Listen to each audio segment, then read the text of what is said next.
The following presentation is brought to you by kmmedia.pro. Please visit kmmedia.pro for more information. Now stay right where you are as we present. Welcome to Positive Talk Radio, evolving ideas one conversation at a time. Great guests, dynamic stories and interviews, plus new thoughts on a wide range of topics and concepts. I hope that you'll hang with me, Kevin McDonald, my friends, and of course, you. As together we work to understand why we are all here and what we can do to make our world a better place for all of us. To be happy, be kind, and live in peace together. Yep, that's Positive Talk Radio.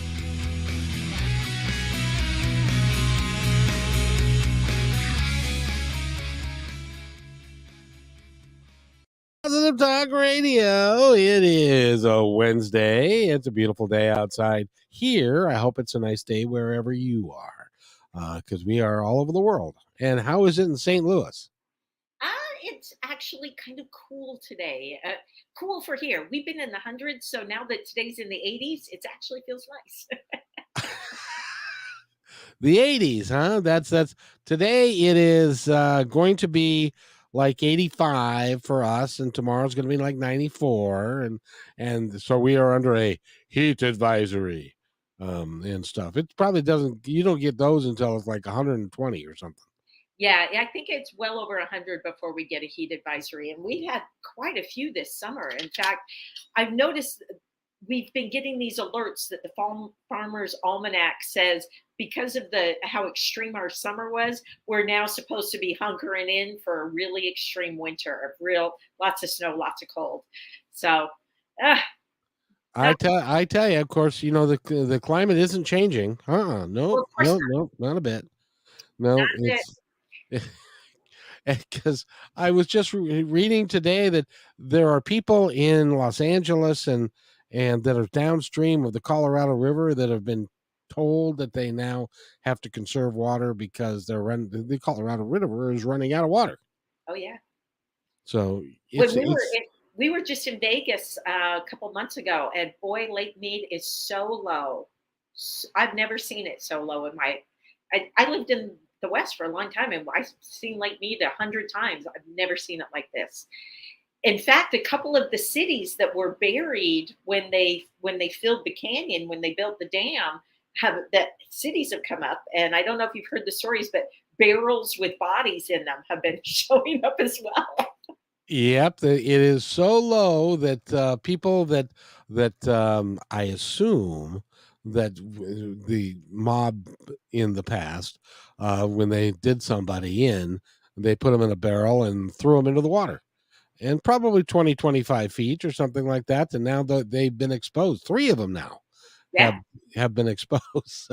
So now at least they can get a proper burial and all that kind of good stuff. But goodness gracious. So Kevin, did you ever work in the food industry?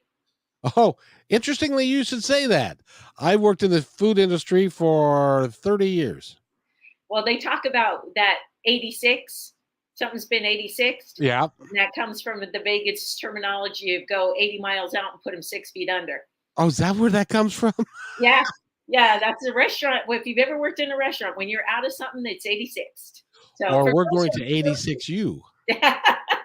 Those who have not been blessed enough to work in the food industry may not understand what 86 is. It was funny. I was talking with a gentleman yesterday who lives in Yakima. By the way, I should set this up. But Tracy and I have become very good friends on the radio. Tracy Hemingway from Hemingway Hypnosis is our guest, and we're going to talk about some stuff that'll be very interesting. And I, LSD and what do you call it? Psychedelics. That's what I was looking for. I see, and I grew up in the 60s, so I know all about psychedelics, and at least in pictures and stuff. But no, I was in the restaurant business so long ago that I opened up a Denny's in Union Gap, which is right outside of Yakima, and that restaurant operated for 40 years and is now closed and gone.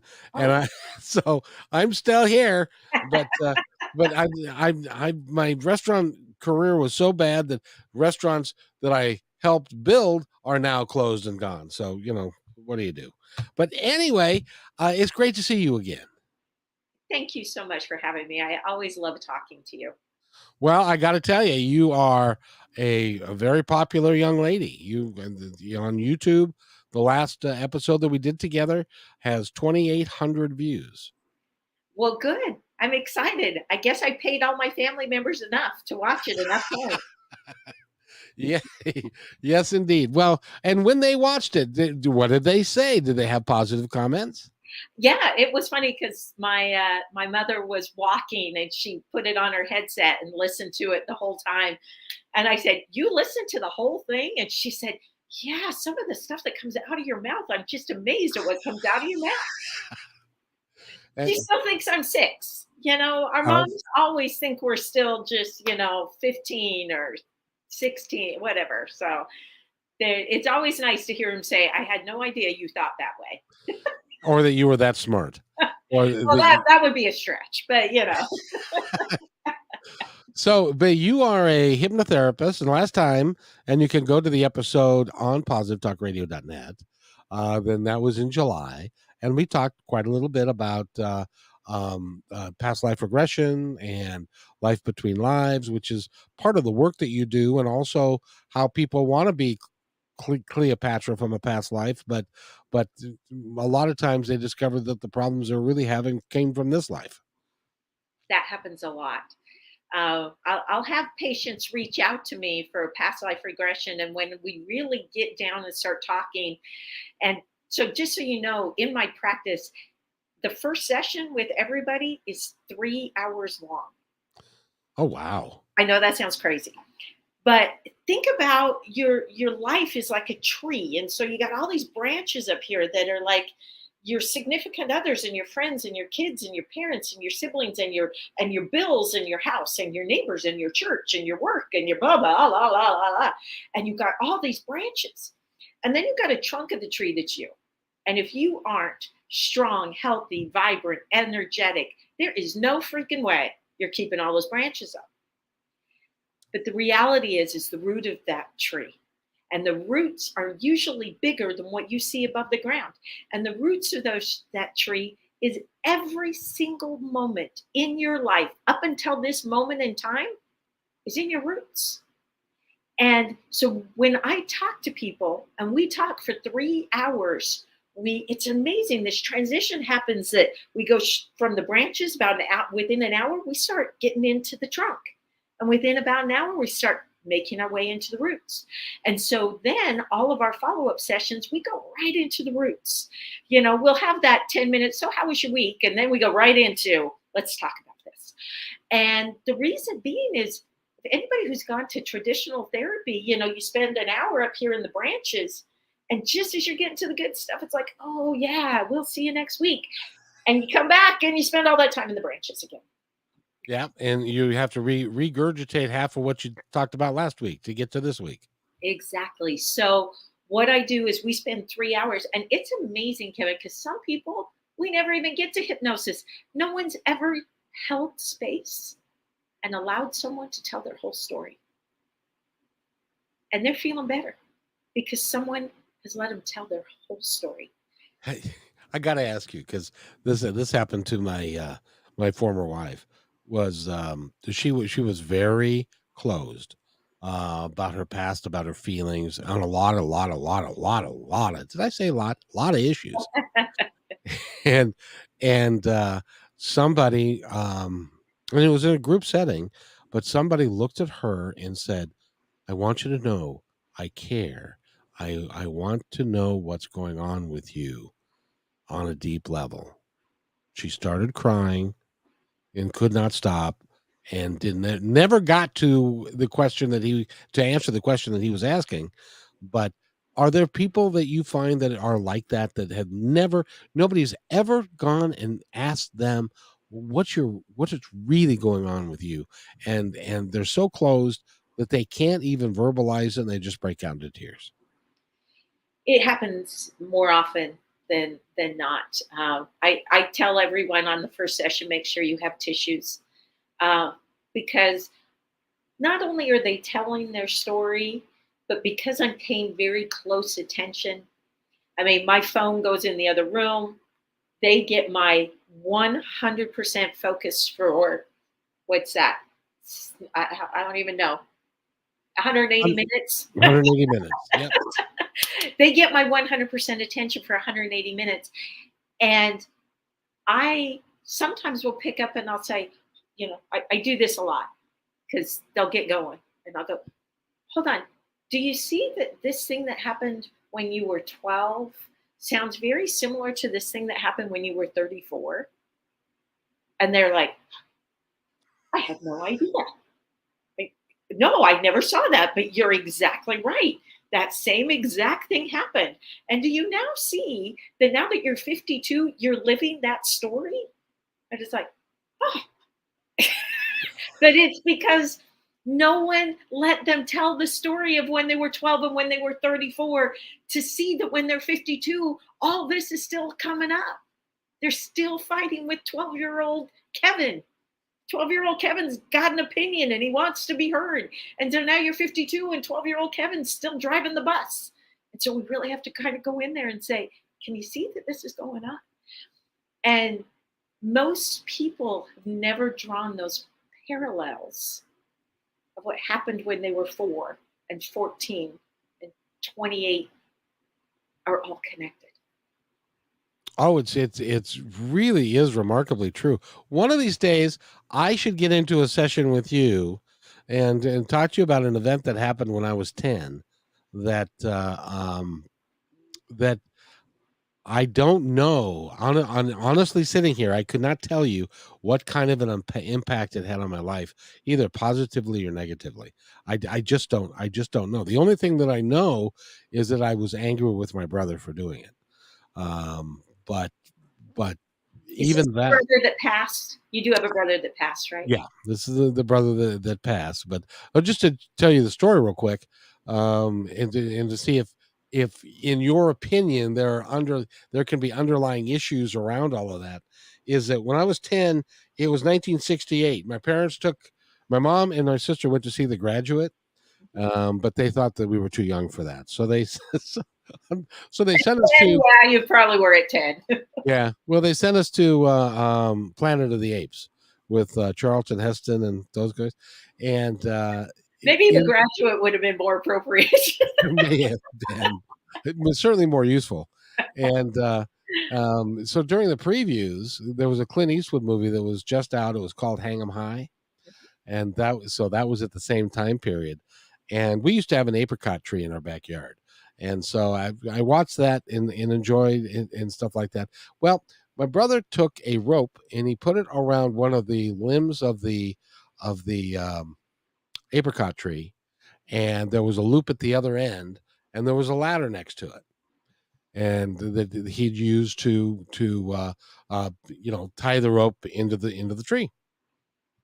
And so, me being 10, and I was play acting and was pretending that I was going to be hung in the on The noose. by the noose. And so I climbed up the ladder and I put my head through the noose, and my brother pulled the ladder away. Thank God And you're going to talk to me today. and he pulled the ladder away, and um obviously I was choking, Yeah. and so so that scared him, and so he put the ladder back and stuff. And at that point, I had a rope burn from my left ear to my right ear all the way across, and so he then took the little those remember those little band-aids, band-aid brand Yeah. The teeny tiny ones. Yeah. he took those and he put band-aids all around my neck because he didn't want my mom to see what he'd done. And so then we went inside and she said, what's going on with your neck? And then we explained what he did. He didn't get into trouble for it. There didn't seem to be any repercussions. And so over the time, it became kind of a funny haha story that my brother hung me by the neck, and he also, in my youth, put me in the dryer and turned it on. I don't know if if you've ever had that happen to you, but that's a lot of fun. And and he used to shove grass up my nose, and you know, because he was bigger, he was 18 months older, and stuff like that. And I've always wondered through the course of that if there was some residual effect it had on me that I'm not aware of until I get triggered by it. Does that make sense? Oh, absolutely. That would be a huge triggering event. Yeah, so I don't know because I don't get angry often. I'm a pretty even keel person, generally speaking. But I've always wondered how that would have affected a normal person. You know, and but even I'll finish by telling you this. I buried it for a long time. And Yeah. then when I found out my brother was sick with stage 4 lung cancer, and I wanted to know what he was 12 at the time. What were you thinking when you pulled the ladder away and I was hanging by my neck? What would motivate a 12-year-old boy under any circumstances to do that? And we never had that conversation. Wow. And so he passed, and we never had that conversation. So I honestly don't know if how dysfunctional of a person he was or what the deal was. But at the end of his life, that came back in a big way because I really wanted to know. And he never said. He never said, you know, I'm really sorry for what I did, and I don't. What I was thinking at the time was this, and it was obviously a horrible thing to do, and stuff like that. He never said any of that stuff. Wow. So, but it affected our relationship for Oh, our I'm sure it entire. did. And I'm sure it affected the relationship with your parents. To me, it's like, you're not punishing him for this? Don't you ever say one word about skipping school. If I don't get in trouble for trying to murder my brother, skipping school, don't ever bring it up. Well, and I was a little put out by I was a little put out by that because I got into trouble for everything, and got spent a long time in my room and all that kind of stuff. But I just didn't, you know. And I think we all have got these triggering moments, these moments that we can recall in our life that is like that. But it would be interesting to spend 3 hours with you and to get into the deep, deep things of where that how that affected me over time. So something like that, that you have a very specific event. It's like when I work with PTSD clients, because that would be a PTSD event, and we would work on it together. And a lot of times when I work with people, especially that have family members that are passed and they didn't receive closure, in hypnosis we do what's called Gestalt therapy. Are you familiar with Gestalt therapy? I think I've heard of it, but I don't know it. So basically, we would put you in hypnosis and we would put you in a safe place in your subconscious mind. And we would literally ask your brother to come and sit in the chair in front of you. And then you would ask him questions, and then you would be him, and you would answer the questions back to me. And it's a way to therapy you even when they're past, that I would be like, Kevin, tell your brother exactly how you feel about this. And boy, I've had clients yell, scream, literally like punch. I keep a big pillow in my therapy chair if they need to punch the pillow. Um, and it's we really allow you to work it out, because carrying it with you when they are already gone and past serves you in no purpose. Correct. And yeah, it doesn't serve any purpose and in order to heal that trigger, you need to allow yourself to get very angry at that person or ask, what the hell were you thinking? Now, you and I have similar beliefs, that I really believe that if you ask your brother to come, his presence is with you in your Yes. mind. I really do believe that. And I see real healing in Gestalt therapy. I use it quite a bit. And it's when you can really talk to that person, or, sometimes there was an event in your life and you don't even know how to track down those people. And you need to just get it out. And sometimes when I say, what did they say back? And they're like, they don't say anything. And I say, okay, what do you need them to say back to you? And because there are times where people just kind of get stuck, and I say, and so you've said this all to your grandma. What does she say back? And nothing. She's just staring at me. It's like, okay, well, what do you need your grandma to say to you? I And, don't, I don't and think there's a grandma in the world that'll keep her mouth shut if you start talking to her. well, again, once you kind of get the subconscious rolling, it's amazing what comes out. But sometimes they're just kind of stuck. And the one thing about hypnosis is, like, if you think you're making it up, doesn't matter. Your subconscious mind is making stuff up all day long. Everything's about perception to your subconscious mind. And so if you feel like you're making it up, that's okay, because your subconscious is going to show you what you need to see to heal you. It's not going to show you what I need to see. It's going to show you what you need to see.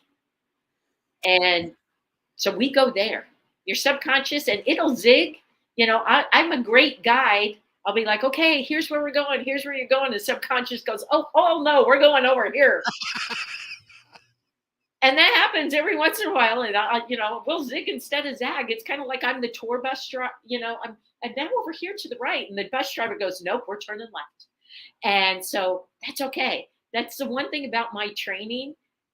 Having the year-long training that I had, you zig and I zag, and we're going to get there no matter which way we go. Because I will tell you, there's a lot of times I'm guiding you one way and you decide to go somewhere else. Have you ever tried to do it to do a hypnosis session over Zoom? Oh, 95% of my hypnosis sessions are on Zoom. Have you ever done it on a podcast over StreamYard? I would happily do it with you. However, your subconscious is not going to let you say the crap that really needs to come out of your mouth when there's ways that it can be judged. So you would have to shut off the filming, and I will happily help you in whatever way you need help. But your subconscious will still always protect you. Your subconscious has two jobs in this world, Kevin, and it is to keep you safe and to keep you comfortable. And if talking out is not going to help you stay safe, it won't let you do it. That is so interesting. Next time you come on, so I can make sure that you come back. We're going to talk about. I would like to do that. I would like to do it on the air. Okay. And do a bit of a hypnosis session with you, and then I'll get comfortable, because you know what was interesting while you were talking about this. What do you call it again? Gestalt therapy. Just I can't even say it, but I can do it. German word, you got to have the right accent. Yes, and while you were talking and you were saying, and you asked the question, why did you do that? Yeah. Or why do you think you did that? And I got an answer back from him, I'm pretty sure, and it was because I hated your little ass. And that's probably how he would have spoken to you. It was because, see, when we were kids, I was a bit of an athlete. I played ball. He played ball for a little bit, but wasn't nearly as good as I was. And my dad was interested in kids that played ball. He was the middle. There was lots of childhood. There wasn't physical abuse, but there was a lot of mental abuse that went on in the house. Holding you down and sticking grass up your nose is physical abuse. So, well, good point. Yeah, I hadn't thought of that in a while. Yeah, so no, and because I was younger, now it did make me tougher, but that's but he never got into trouble for any of that stuff that he used to do. So it was bizarre. I mean, he's passed now, and I can tell you that he was a little. he did something. We had an older sister, and I would have never thought about doing this in my entire life, ever, not once. He went into her closet and waited for her to come in, so that when she was changing, she discovered him in her closet while she was changing clothes. It was the most bizarre thing I'd ever heard about. I didn't hear about it for years later, but it was like that. So, and I get the fact that he had issues and stuff, but he must have. And it's too bad that we never were able to clear up some of those things. We can now, because in my belief structure, he's now on the other side. He has gone through, or is in the process of going through, all the things that he did to other people, and is having to relive all of that. And so, and is He's feeling your feelings. He's feeling the way so he's on that other side. And because he now has that eternal perspective of things, it's like he can feel how he made you feel. Yeah. Now, my associate Holly has I been see that. I think I've said too much, because she's now gonna be like, I don't think I want you're nuts. I don't think I want to work with you anymore. But anyway, You know, but it's funny, Kevin, because I will be doing something like a straightforward parts session in hypnosis. So if you think about, there's lots of parts of you. There's the part that's a dad. There's the part of you that's a husband. There's a part of you that's a neighbor. We got all these parts. And I'm always amazed when I'm doing part sessions and dead loved ones come in. Because guess what, Kevin? You're a part of your mom, and your mom's a part of you, and you're a part of your grandma, and she's a part of you. So when dead loved ones come in a part session, I'm not even surprised anymore. In the beginning, I was, but because I'm thinking, how is this person a part of you? But of course they are. exactly. And so it is not uncommon for family members that have passed to jump in all sorts of sessions. I don't even have to ask them to come. When you have kind of shut down your conscious mind and open up the subconscious mind. And I don't put this in people's mouths. I don't say, "Oh, Kevin, I sent your brothers here." I don't say that at all. I say, "Kevin, what do you see in front of you?" "My brother." "Okay, well, let's talk to your brother. What's going on here?" And that's the one thing about when you allow that consciousness to relax, and you allow your subconscious mind to open up to all the possibilities, infinite worlds of possibilities. It's amazing what shows up. It really is. I've been under hypnosis before, and I've talked to my spirit guides, and she was kind enough to um do a dictation Uh-huh. of what I'd said. And I'm sure you do the same thing with somebody, so that they can recall it later. I was absolutely amazed at what actually came out of my face. It was not only in many cases astute, it was actually right on to what was a concern that I came into there with, and they answered it, rather than the hypnotherapy or the hypnotherapist ever having to answer it. So, Oh no, we don't have the answers. You have all the answers inside of you.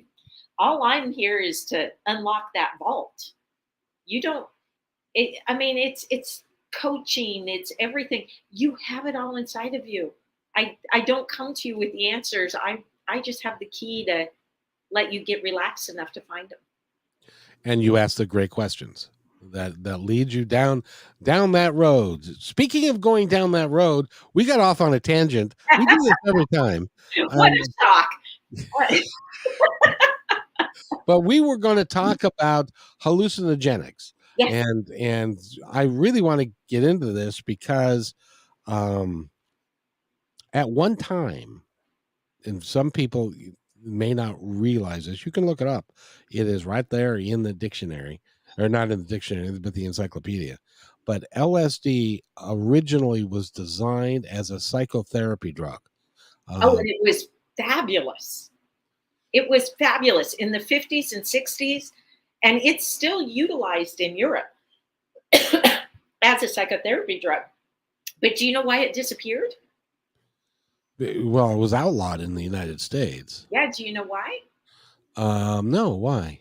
Okay, so in the 40s and 50s, it was this miracle drug. It was bringing people a sense of peace and a sense of calm to these people who had had depression and anxiety and rage for decades. And they were given this medication and it opened up all of these peaceful channels. Well, so then in the 60s, it becomes a little recreational and people start using it. And, all of a sudden, it's people are all peace and love and everything's great. And so, if you remember, in the late 60s, we were in the middle of a war. And Nixon was having real difficulty getting people to want to go fight these horrible humans on the other side of the planet in their own country. But, Nixon couldn't get them to go there. And the reason he couldn't, so they did a little research, was these people who had been doing LSD, they were all about peace and love. They had no desire to go shoot somebody. They'd rather go to jail than go shoot a child or drop a bomb on a village. And so Nixon got so outraged that this is the only time this has ever happened, Kevin. They not only made it illegal recreationally, but he removed it from the pharmaceuticals and outlawed any research. All the research was still being done. Switzerland and Sweden and over in Europe, they're still researching. They still use this medication. But Nixon was like, I cannot get these young men to go to war. We cannot have this as a pharmaceutical, can't have it as recreational, and I'm going to outlaw it so much, there is no longer any research done. That's Right amazing. now, yeah, about 20 years ago, right now, Johns Hopkins is the leader had to get really special permission of like literally going to the Senate and the Congress to ask for permission to work with this medication again. And it's just astonishing to me. And so I work with people and it's called Psychedelic Integration. So where they go and they have an ayahuasca trip or an iboga or ketamine. Ketamine's now very popular. LSD, magic mushrooms, psilocybin. There's about a dozen of them out there, and people go and they open up this part of their brain, their soul, their mind, their energy.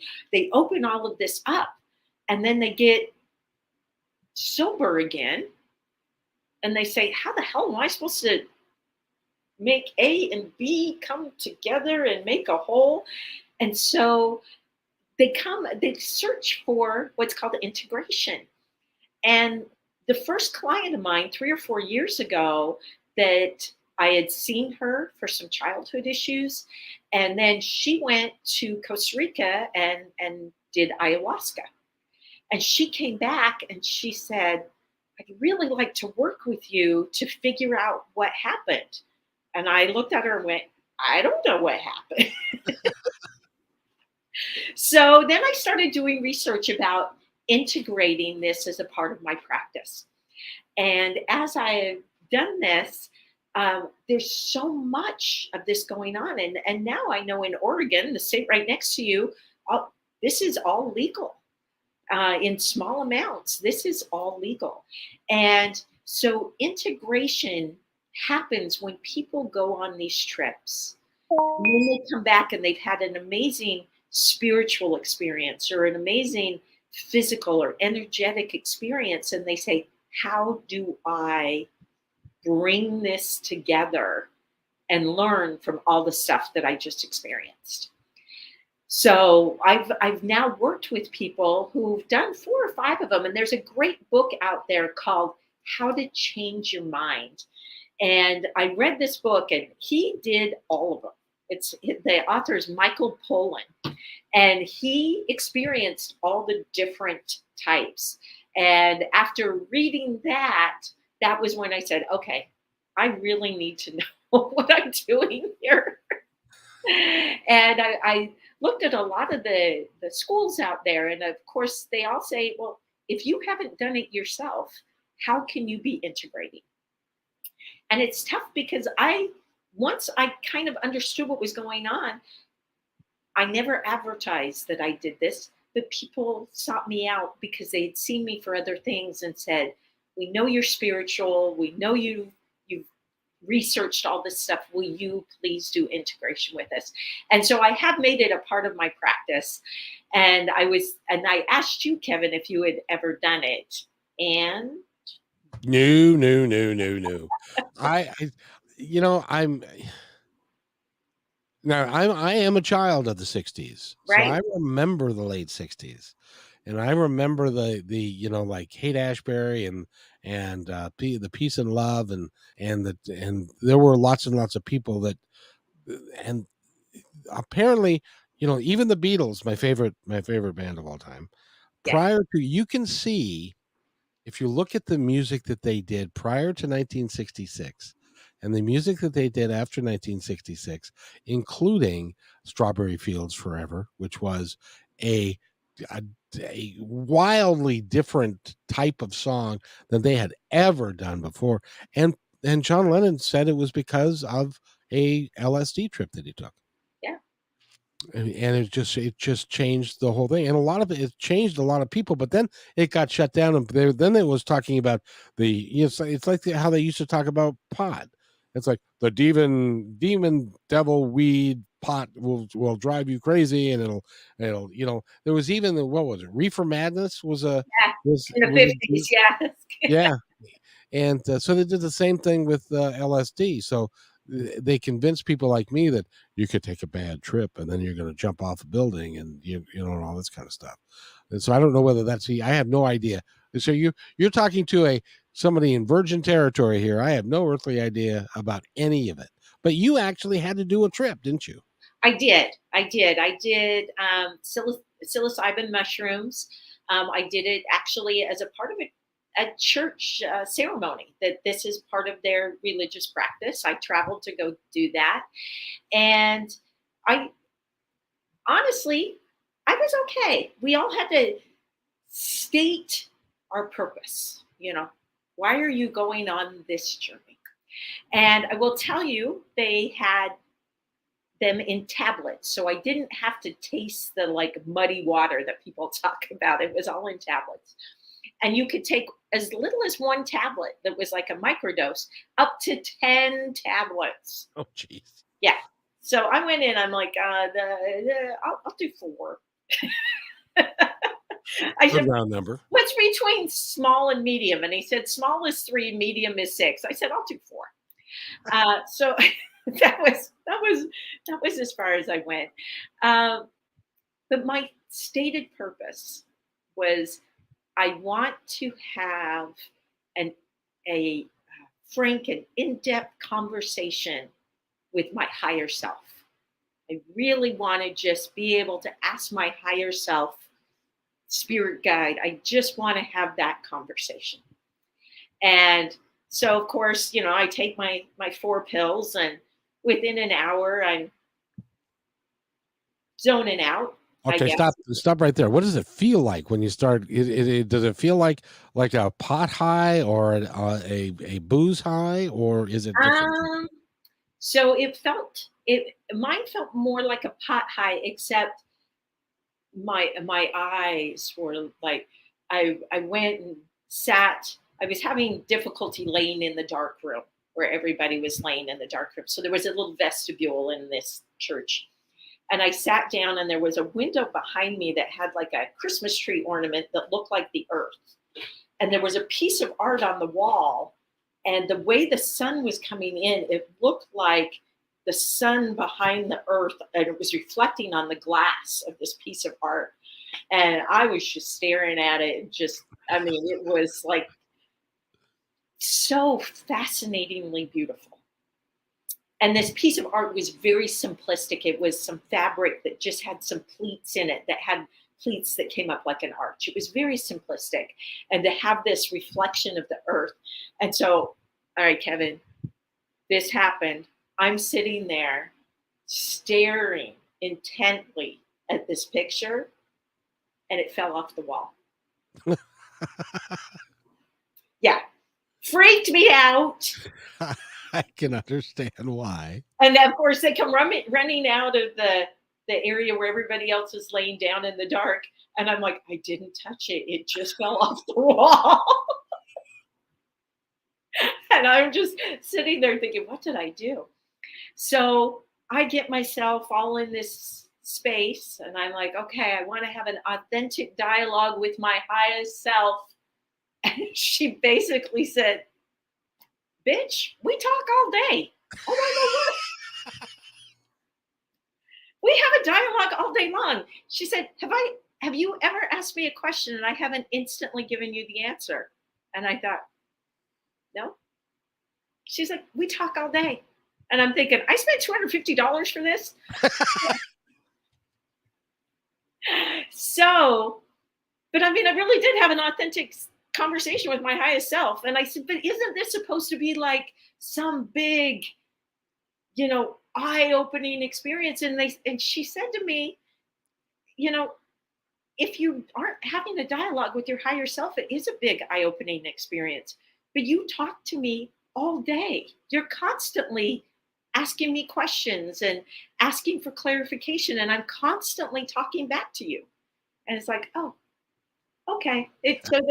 I'm not missing out on anything, apparently. She's like, no, you just, because I have conversations all day with my higher self. And I mean, even before this meeting, I said, what should we talk about? And she was like, let's talk about that.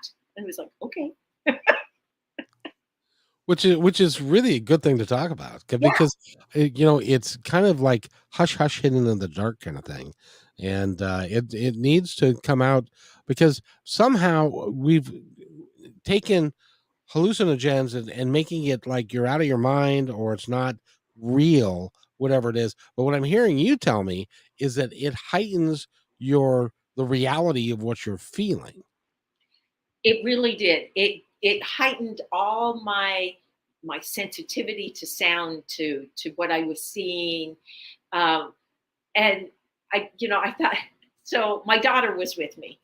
She was there as well, and my daughter is 37. It's not like I was taking a 7-year-old. So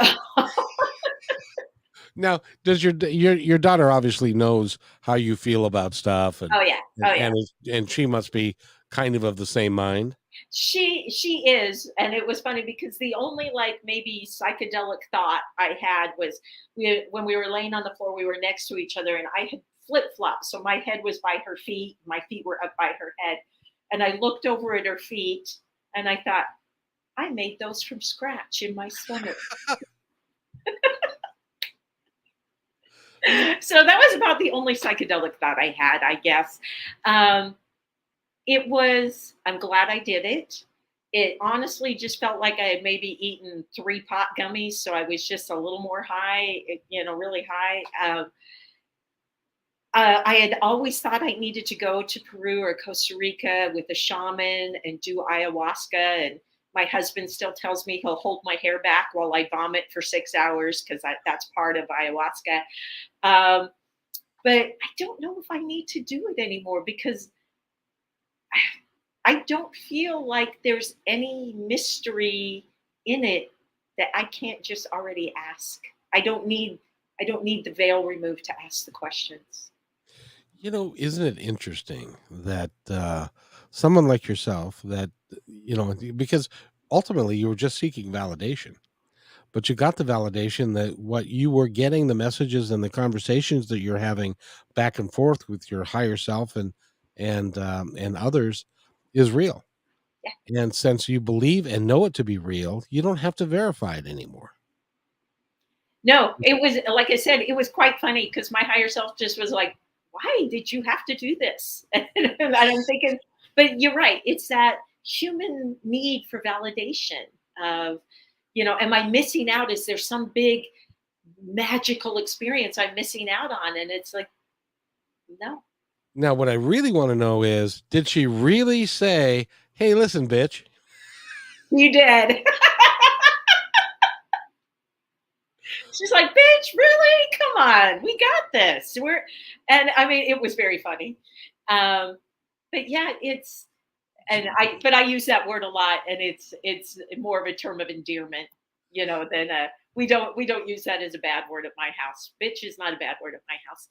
Well, So but my point there is that, see, we've got this. I believe it's a misconception that our higher self and our guides on the other side and the angels that are around us, we tend to think that they're of a higher nature, so therefore they're have purity of thought, and they don't swear, they're not particularly funny, because they're not any of the things that we would consider a lower level, like if somebody was very humorous or what they did, or something. But what you're telling me, and I believe it to be true, is that they are very much like us, and they talk to us the way we would want to be talked to. they do. Yeah, and the funny thing is the message has never changed. I listen to Abraham Hicks every once in a while. Something will pop up in my YouTube, and I'm like, I've been listening to this person for, I don't know, 30 years now. The message has never changed. But why we as humans don't change? We don't change. Yeah. But the message never changes. You have all of the answers within you. You have the ability to do whatever it is that your heart, your mind, your soul wants to do. We have that message has never changed. If you've ever listened to Abraham Hicks, the message never changes ever. Not one bit. No, the vocabulary changes, but the message doesn't. And I'm just always amazed. Like I said, every once in a while something will come across and I'm cleaning and it'll show up on my YouTube and I'll be like, oh, let's hear what's going on today. And I just every time I'm like, the message never changes. Why? But it's that validation, Kevin. She fills arenas when she shows up because people need that validation that Yep. you are special. You are important. You belong to this universe and you are a cog in this universal wheel. But we need that validation to feel like it's true instead of just knowing it's true. John Edward, Love a him. successful medium, Yeah, love him. wonderful guy. He makes a living on the insecurity of other humans, because if you recognize a couple things in my, at least in my world, and I know grief is a thing, and It's huge. Yeah. it is a huge deal. But from where I sit, and then having worked with hypnotherapists and with Michael Newton and lots of others and lots of mediums and stuff, I know that when we die, when on my last day here, I'm going to be looking forward to what's next, because Oh, there yeah. is going to be a what's next, and that I will get to see all the people that I choose to see on the other side. I'm not sure about my brother. We'll talk about that, but I will get to see all the folks. And so when somebody passes away, um, when clearly when somebody passes away from an accident, or they take their own life, or they do something that is not that doesn't serve their purpose, that's different than somebody that is 90 years old and can't move. Like my dad was 76 when he passed, and he couldn't move the way he did in his youth, and it was never going to get any better. Then it was, in my mind, it was like he's much better off leaving this world and going to the next. And I believe that. I believe that wholeheartedly, and I know you do too. I do. And, my husband has lost both his parents in the last 7, 8 years. And he said, I feel closer to them now that they're gone. He said, I talk to them all the time and they come and see me in my dreams and I talk to them and I can hear them. And he said, and yet my husband is the first one to say, let's go see John Edward. Well, you know why I like to see him For is validation again. again the validation of, and even when I told you the story when he was on the show, didn't I? I know he's been on your show, but I don't think you've ever shared with me about the experience you had.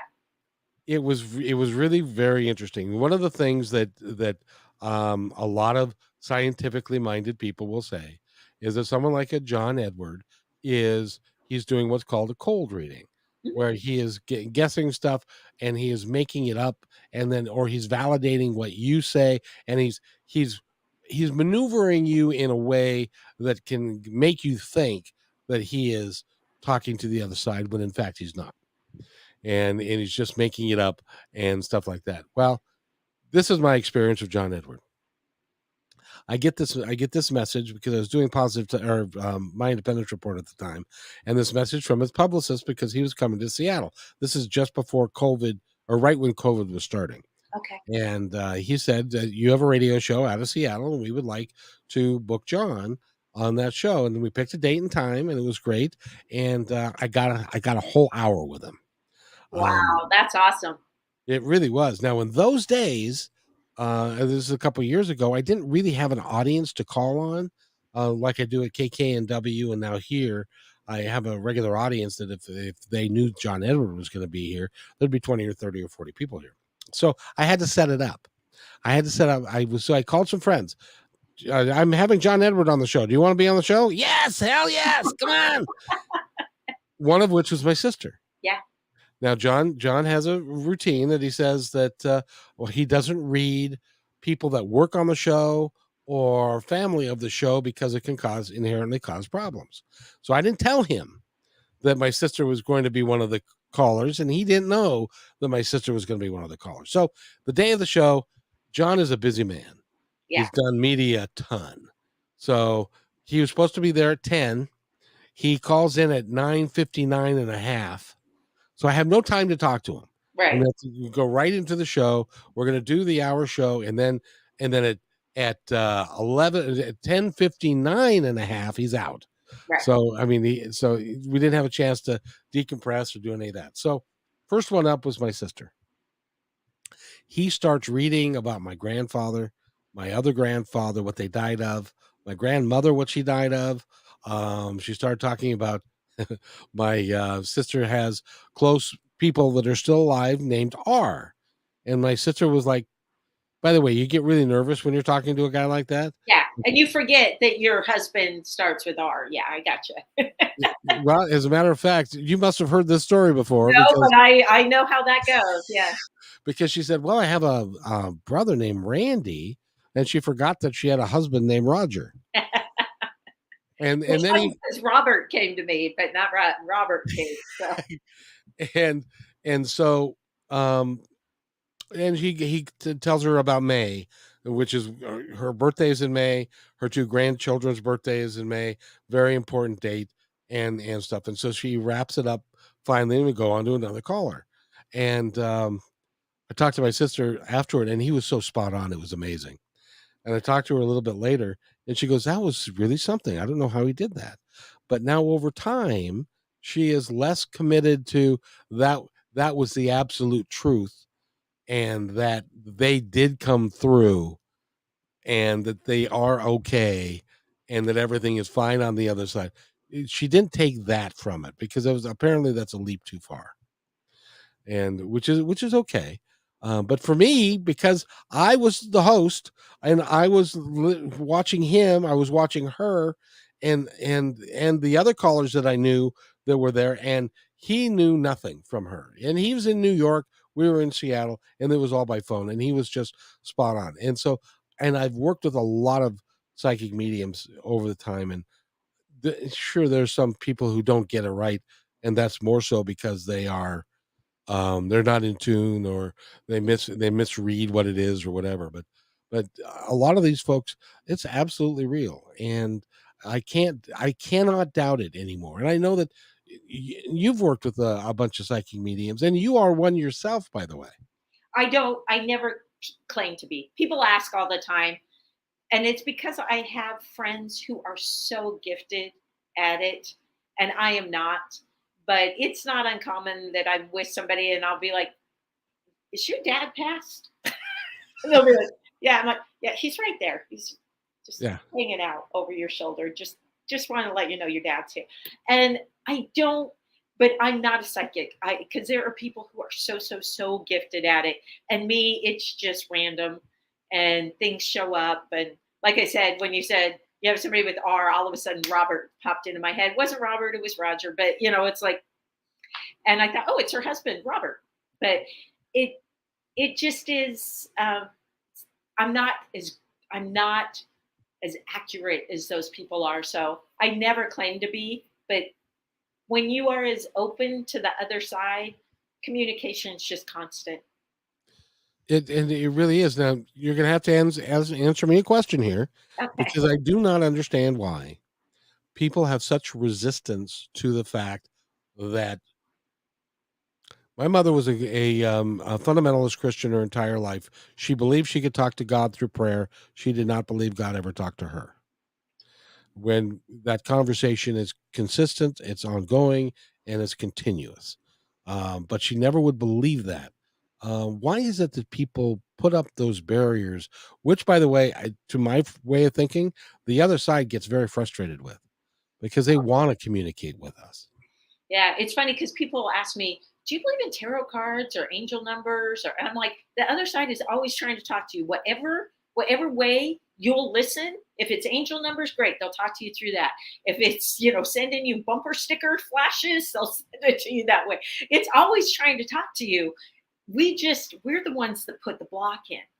But especially those of us that were brought up in churches, we were told that there was a block between us and God, that we needed the priest to hear our confession and forgive us. Not God could hear our confession and forgive us. We needed the priest to administer sacrament or to bless your baby or give you whatever those things are. We put those people on a pedestal. And trust me, I graduated from the seminary. I'm a hospital chaplain. I understand that people find real comfort in those processes because they have never taken the time to open that dialogue. But Kevin, I will tell you, prayer is talking to God, meditation is listening to God, and people who pray usually don't meditate, and people who meditate don't pray. And yet they're the same thing. It's speaking to the universe and listening to the universe. And it's an open dialogue. So, but when you're raised in a church that says only the priest can do this, or the reverend, or the nun, or whatever it is, only they have the capability, only they are holy enough or chosen. No, Jesus said, don't put your light under a bushel. Everybody gets to light up and be who they are. And we don't need, it's not like only the priests get to have their light out. We all get to have our light out. We all get that open communication. You just have to say, hey, I'm listening. It's amazing what'll come. It really is, and when you start looking at, I had to laugh, because there are religious practices that will tell you that Jesus Christ was the Son of God, and that His only Son, and that you're not, and that you're less than, and you need to go through. But then in the Bible, in when He taught the disciples how to pray, it starts with "Our Father who art in heaven," not "My Father who art in heaven," or "the Father." It was "Our Father." And so that's where, when I first heard the philosophy that we are all one, it dawned on me at that point that rings so true to me, that we're all one, we're all connected to the divine, and we get to choose. And this is a grand experiment. We get to choose what we want, choose to do with it. we can do what Exactly. I'm we can do what you're doing, or what I'm doing, which is to try and help people, or we can sit under a bridge and drink MD 2020. That's our choice. I actually do a meditation with people that's stop sleepwalking through life. That's a It's great one. it's one of my favorites that I do. And one of the first things we do is once we get centered and quiet, we just say hi to our higher self. We just invite him, her, they, them in, because with that, you're never going to be sleepwalking. You're always going to be growing, learning, moving forward. But there are so many people who are sleepwalking through life and just doing, remember what I told you your subconscious wants to keep you safe, it wants to keep you comfortable. Sleepwalkers are really safe and comfortable where they are. Yep. They aren't looking for healthy and happy. They just need to get through the day. And it's funny because, of course, everyone who comes to the Stop Sleepwalking Through Life meditation isn't sleepwalking. No, because you couldn't get the ones that are sleepwalking, and they would not understand. They would not go there. They don't have a clue. They don't have a clue. Yeah. By the way, Tracy Hemingway, we've been talking again for an hour, and thank you. Just goes so fast. Yeah. Go to HemingwayHypnosis.com to find out more about her and the work she does. Now, this is going to be on YouTube. It is now, and we're wrapping it up. So go to YouTube. Her last one got 2,800 views in a week or a couple of weeks. So it's I applaud who you are. I thank you for being a friend, and you'll come back on the show, right? Absolutely, Kevin. Well, you're going to be hypnotized next time, remember? Oh, I forgot already. And so no, I really want to do that because what I want to show the audience is, number one, it's not scary. Yeah. It's not something that you're out of control. But there can be some profound things that come out of your face that wouldn't otherwise come out of your face than if you, and since this is like second nature to me, I don't think and it may get involved, but I don't think my inner self would deny access to that information, whatever it is. No, you're pretty transparent. It's sadly, I never could lie. Well, if you've read Neil Donald Walsh's book, Conversation with God, book 2 is all about transparency. It's all about that. The whole theme of book 2 is transparency. Yep, and living your life in a transparent way. So, Tracy, I would like to give you the opportunity to tell our audience anything that you'd like them to know over the next couple of moments that can benefit them for either now or that they're listening to it or in the future. Something that they can take with them. So in my practice, I always say, I want for you what you want for you.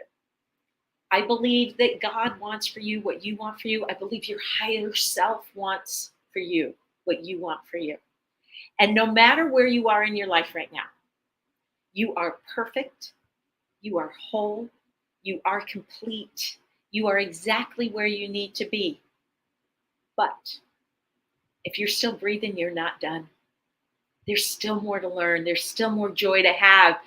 Embrace it. Let go of whatever's holding you back. Live life. Love your life. And find whatever it takes to get you to move forward. Have some fun. Beautifully said, my friend. Beautifully said. And be careful. Also, be careful what you wish for, because you'll get it. And it may not exactly be exactly how you expected it to be.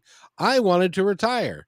So they said, okay, you're going to retire. But in order to do that, I had to take a couple of falls and have a couple of surgeries and all of that. And so then I was able to retire and do this. So, because this is what I believe, this is what they have in mind for me. This is what I should be doing. Well, I didn't find hypnosis until I was 50. So I was... You've been only doing it for a year? Oh, you're so kind, sweetheart. But no, I didn't find it until I think I was 49. But it was, 50 years old when it really changed my life. But I had spent 30 years studying world religions to get to where I am. So that because I got into it for the spiritual side, I do a lot of clinical work, but I got into it for the spiritual side but I spent 30 years studying world religions in order to be the person I needed to be to have that open dialogue. Every experience in our life is designed to take us to the next place. Yeah. And without all of those experiences, you wouldn't be where you are. No, absolutely not. And it's so important. So value yourself, value your experiences, and then walk out and say something nice to somebody. Be kind, and take care of yourself. I again would like to thank Tracy Hemingway for being here. Go to hemingwayhypnosis.com. She is just awesome. And next time she's going to put me under hypnosis, and I'm going to dance like a chicken. Yay! I haven't danced like anything in like years. So, well, the chicken dance is pretty good, though. Yeah, it's a good place to start. Exactly. Is there anything else you'd like to add before we go, my dear?